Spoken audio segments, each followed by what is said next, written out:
आप सब लोगों को नमस्कार, सबको मेरा प्रणाम। जेल से निकलने के बाद मेरा बहुत मन था कि सभी काउंसलर साथियों के साथ एक बार मिला जाए। आप लोगों के भी काफ़ी संदेश आ रहे थे, आप लोग मिलना चाह रहे थे, लेकिन हरियाणा चुनाव की वजह से मैं हरियाणा में कई बार आना जाना हुआ, जिसकी वजह से मुलाकात नहीं हुई। आज आप लोगों से मिलके बहुत अच्छा लग रहा है। और जैसा मनीष जी ने बताया, अंदर हम लोग टीवी पे, अखबार में आप लोगों की खबरें पढ़ते रहा करते थे, आप लोगों के संघर्ष के बारे में पढ़ते रहते थे। मेरे ख्याल से ये पिछला 2 साल जो बीता, ये शायद आम आदमी पार्टी के लिए बेहद कठिन समय था। और शायद इस तरह का हमला जो हमारे ऊपर किया गया, ऐसा हमला इतिहास में, कम से कम भारत की राजनीति में तो दिखाई नहीं देता कि किसी भी सरकार ने किसी भी पार्टी के ऊपर इस कदर हमला किया हो कि मेरे को भी जेल में डाल दिया, मनीष सिसोदिया जी को भी जेल में डाल दिया, संजय सिंह को भी जेल में डाल दिया, सत्येंद्र जैन को भी जेल में डाल दिया, विभव को भी जेल में डाल दिया, विजय नायर को भी जेल में डाल दिया। कल हमारे एक और एमपी साहब हैं पंजाब के, उन पे ईडी की रेड कर दी। मतलब ऐसे लगता है जैसे पगला गए हैं वो लोग हमें लेके।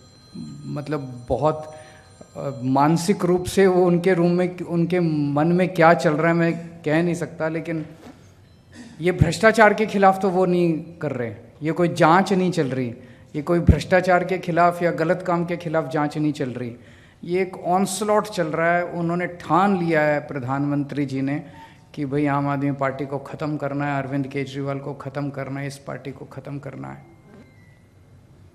मैं हमेशा कहता हूँ मोदी जी बहुत ताकतवर हैं, मोदी जी के पास अथाह पैसा है,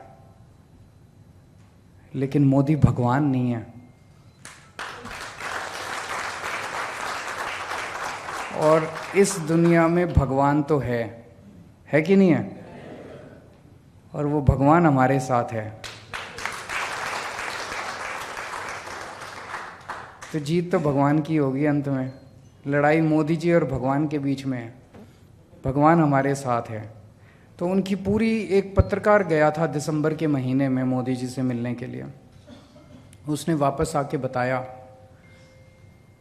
कि वो कह रहे थे कि देखो अब केजरीवाल गिरफ्तार हो जाएगा, उसके बाद फिर हम इनके एमएलए तोड़ लेंगे, फिर इनकी दिल्ली सरकार गिरा देंगे, फिर पंजाब के एमएलए तोड़ लेंगे, फिर इनकी पंजाब सरकार गिरा देंगे, फिर इनके काउंसलर तोड़ लेंगे, फिर एमसीडी में फिर इनकी पार्टी ख़त्म हो जाएगी।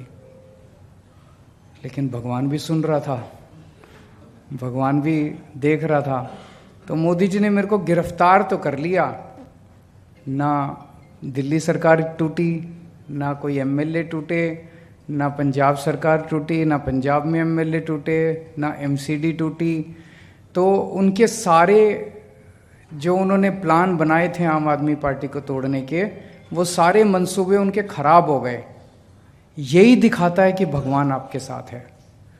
क्योंकि अगर भगवान हमारे साथ नहीं होता तो इतना ताकतवर आदमी जिसने ऐसे प्लान बनाए थे वो सफल हो जाता, उनके सारे मंसूबे सफल हो जाते, आम आदमी पार्टी टूट जाती, हमारी सरकार भी टूट जाती। लेकिन वो नहीं टूटी, उनके मंसूबे सफल नहीं हुए।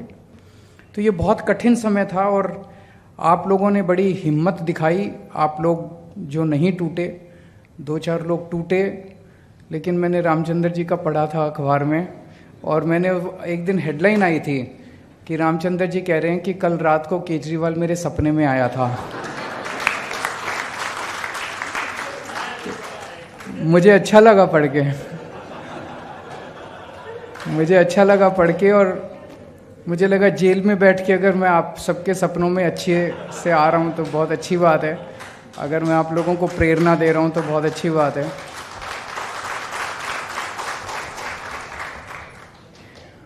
अभी गोपाल जी ने बड़ी अच्छी बात कही।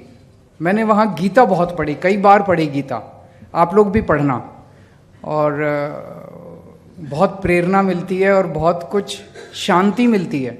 जब आप बड़ी कठिन परिस्थिति में होते हैं तो उसमें समाधान मिलता है और आदमी को बड़ी शांति मिलती है। कठिन से कठिन समस्या को डील करने का एक तरीका, उपाय मिलता है। तो अभी गोपाल जी ने जो कहा वो बड़ी अच्छी बात कही कि सब दुखी हैं। जिसको टिकट मिल गई वो भी दुखी है, जिसको टिकट नहीं मिली वो भी दुखी है। टिकट मिलने के बाद चुनाव लड़ा, जो जीत गया वो फिर भी दुखी है, और जो हार गया वो फिर भी दुखी है। अब जो जीत गया वो सोच रहा है मेरे को एमएलए की टिकट मिल जाए। ऐसा नहीं कि जो एमएलए हैं वो सुखी हैं, वो भी दुखी हैं। अब एमएलए सोचता है मैं मंत्री बन जाऊं, जितने मंत्री हैं वो भी दुखी हैं।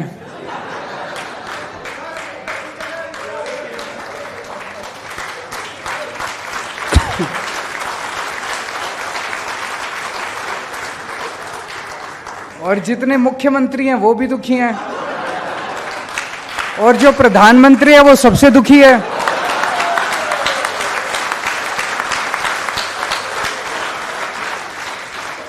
प्रधानमंत्री को समझ नहीं आ रहा है केजरीवाल को काबू कैसे करें, जबकि केजरीवाल एक छोटा सा आदमी है।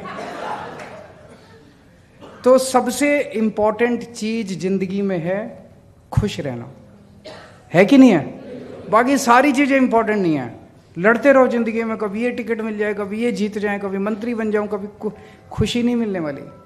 खुशी तो जो आज है, जैसा है उसी के अंदर खुशी मिलेगी। ये गीता की सबसे बड़ी। तो जिसके पास कुछ आपसे कम है उसको, उसकी तरफ देखो और उससे आपको ये पता चलेगा भी मेरे को तो भगवान ने ज़्यादा दिया। जैसे कभी कभी जेल में होते थे तो जेल में लगता था यार पता नहीं कब निकलेंगे, फिर मेरे को मनीष सिसोदिया ध्यान आता था कि इसको तो 1.5 साल हो गए, और मेरा तो फिर भी परिवार ठीक ठाक है। इनकी पत्नी इतनी बीमार थी, बहुत ज़्यादा बीमार है इनकी पत्नी, उसके बावजूद ये शख्स टूटा नहीं। और उसके बावजूद मेरे को पता है इनके पास कई बार उन लोगों ने अप्रोच किया कि केजरीवाल का साथ छोड़ दो, हमारी पार्टी में आ जाओ और आपको जेल से छोड़, टूटे नहीं है। तो इससे प्रेरणा मिलती थी। तो जिस व्यक्ति का संघर्ष आपसे ज़्यादा है या जिस व्यक्ति को भगवान ने आपसे कम दिया है वो आपको प्रेरणा देता है, यार इससे तो ज़्यादा ही मिला है मेरे को, खुश रहूँ मैं। और जिस व्यक्ति के पास आपसे ज़्यादा है, भगवान ने उसे ज़्यादा दिया, उसकी तरफ देखो वो भी दुखी है। तो ये आपको प्रेरणा देता है कि ज़्यादा हाय तौबा करने से खुशी नहीं मिलने वाली, सेवा करने से खुशी मिलेगी। केवल सेवा करो। जितनी खुशी आज जब हम लोगों से बात करते हैं, मेरे को सबसे बड़ा तो ये होता है जब अब ये बीजेपी वाले हरियाणा गए, हरियाणा में जाके वो कांग्रेस को गालियां दे रहे हैं। कुछ लोगों ने आम आदमी पर, अरे तुमने 10 साल हरियाणा में क्या किया वो काम गिनाओ ना अपने। 10 साल में उनके पास एक काम नहीं है गिनाने के लिए। प्रधानमंत्री जी ने अभी लोकसभा चुनाव लड़ा, 10 साल देश के प्रधानमंत्री थे, उनके पास एक काम, उनके कई भाषण सुने।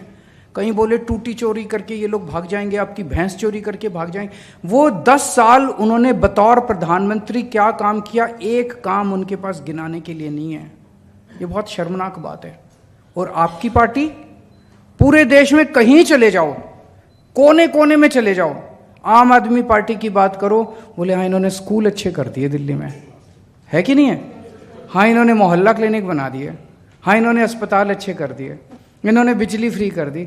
तो बिजली, अस्पताल, स्कूल, पानी, फ्री तीर्थ यात्रा, महिलाओं का यात्रा, सीसीटीवी, ये चीज़ें तो पूरे देश में कहीं चले जाओ सारे गाते हैं आम आदमी। यही हमारी सबसे बड़ी ताकत है, यही हमारा संतोष है।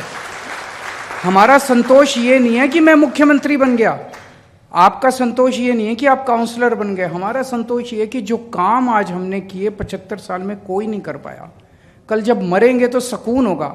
ऊपर वाले के साथ दरबार में जाके कह सकते हैं जी मैंने बच्चों को अच्छी शिक्षा दी थी, पढ़ाया था, हम लोगों ने बच्चों के लिए अच्छे काम किए थे। तो खुश रहना है। और खुश कैसे रहना है? जितना भगवान ने, ये भी गीता में लिखा हुआ है, जितना भगवान ने दिया है उसी से सेवा करने की कोशिश करो। आप सोचो फंड और मिल जाए ये, और कोशिश संघर्ष करेंगे और फंड भी मिले, स्टैंडिंग कमेटी भी मिले, पावर भी मिले। लेकिन आज आप जिस पोजीशन पे हो अरे कल तक तो हम कुछ भी नहीं थे। दिल्ली की झुग्गियों के अंदर मैं और मनीष सिसोदिया जी दिल्ली की झुग्गियों में घुमा करते थे हम, तभी शीला दीक्षित जी से काम करा लिया करते थे, धरने दे दे के काम करा लिया करते थे। आज तो फिर भी कोई काउंसलर है, कोई एमएलए है, कोई मंत्री है, कोई मुख्यमंत्री, आज तो फिर भी कुछ तमगा तो लगा हुआ है, तो कुछ ज़्यादा ही काम करा सकते हैं, जो पहले हम कुछ भी नहीं थे तभी करा लिया करते थे। तो जितनी सेवा कर सकते हो जनता की अपने तन मन धन से, काम तो यही आएगी, सेवा ही काम आएगी और कुछ काम नहीं आने वाला। और पूरा सेवा भाव रखोगे, करके देख लेना, मेरे कहने से 3-4 दिन, अगले 3-4 दिन इसी भाव के साथ जीने की कोशिश करना, बहुत सुकून मिलता है। बड़ी टेंशन, जब से मैं गीता बहुत ज़्यादा पढ़ी, बाहर आया हूं ना, बहुत सुकून में रह रहा हूं मैं। जितना भगवान ने दिया है, खुश रहो और जनता की सेवा करो, देश की सेवा करो। अब चुनाव आने वाले हैं, पहली चीज तो किसी भी चुनाव को हल्के में नहीं लेना चाहिए। अभी तो पता नहीं नतीजे क्या हैं, लेकिन आज के चुनाव से सबसे बड़ी सबक यही है कि ओवर कॉन्फिडेंस मत करना कभी भी। किसी भी चुनाव को हल्के में नहीं लेना चाहिए। हर चुनाव कठिन होता है, हर चुनाव में हर सीट कठिन होती है, मेहनत करनी है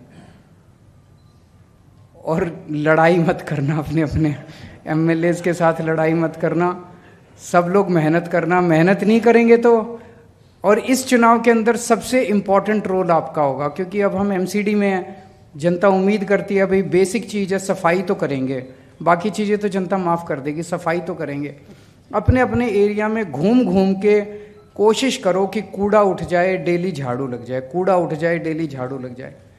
उतना काम अगर आप करा देंगे, मुझे उम्मीद है कि हम लोग चुनाव जीत जाएंगे। अपने अपने इलाके में इतना कर देना, मेरे कहने से लड़ना मत, लड़ाई झगड़ा अप्रैल में कर लेंगे। अपना ही परिवार है, परिवार में लड़ाई झगड़ा तो होता ही है, उसमें कोई गलत बात नहीं है लड़ने झगड़ने में, लेकिन अब लड़ाई झगड़ा हम अब मार्च अप्रैल में करेंगे। अभी चुनाव जीतना एकमात्र हमारा लक्ष्य होना चाहिए। फरवरी के महीने में चुनाव है, हम सबको मिलके उसके लिए काम करना है। बहुत बहुत शुक्रिया।